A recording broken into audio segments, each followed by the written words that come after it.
पहले राज्य सरकारें भ्रष्टाचार और घोटालों के मामले में कार्रवाई से बचती हैं और फिर जब केंद्र एजेंसी मामले में कदम आगे उठाती है तो यह कहा जाता है कि केंद्र ने ईडी को हथियार बना रखा है। केंद्रीय एजेंसियों का राजनीतिक इस्तेमाल किया जा रहा है। अब देखिए, हिमाचल प्रदेश में माइनिंग स्कैम सामने आया है। इसमें ऊना और कांगड़ी जिलों में ब्यास नदी में अवैध पत्थर और रेत खनन मामले में प्रवर्तन निदेशालय यानी कि ईडी ने अपनी जांच में कथित रिश्वतखोरी, संदिग्ध सौदे, रात के समय की कार्रवाई और मनी लॉन्ड्रिंग के जाल के बारे में बताया था।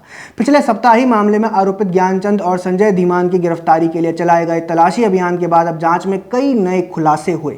ईडी ने आरोपी ज्ञानचंद और मुख्यमंत्री कार्यालय के साथ साथ कुछ वरिष्ठ कांग्रेस नेताओं के बीच कथित संबंधों के बीच लिंक की ओर इशारा किया है। पर गौर करने वाली बात यह है कि ईडी ने अक्टूबर में ही लेटर भेजकर राज्य सरकार को कथित अवैध खनन और रिश्वतखोरी के बारे में बता दिया था। निदेशालय ने 1 अक्टूबर को राज्य के मुख्य सचिव को लिखे पत्र में अवैध खनन के कारण क्षेत्र में पैदा हुई स्थिति के बारे में बताया था और राज्य सरकार से कार्रवाई शुरू करने और एफआईआर दर्ज करने का आग्रह भी किया था।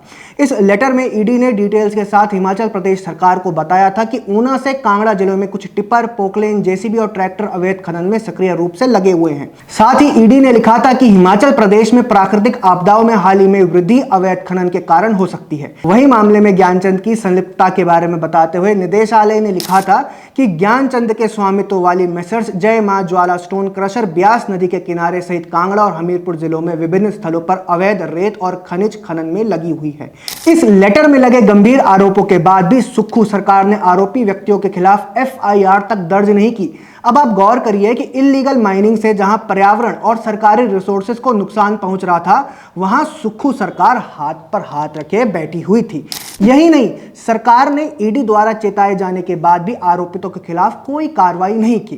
क्या यह सरकार की एक तरीके से विफलता नहीं है? यह भी तय है कि राज्य सरकार की लापरवाही के बाद ईडी की कार्रवाई को केंद्र का दबाव ही बताया जाएगा।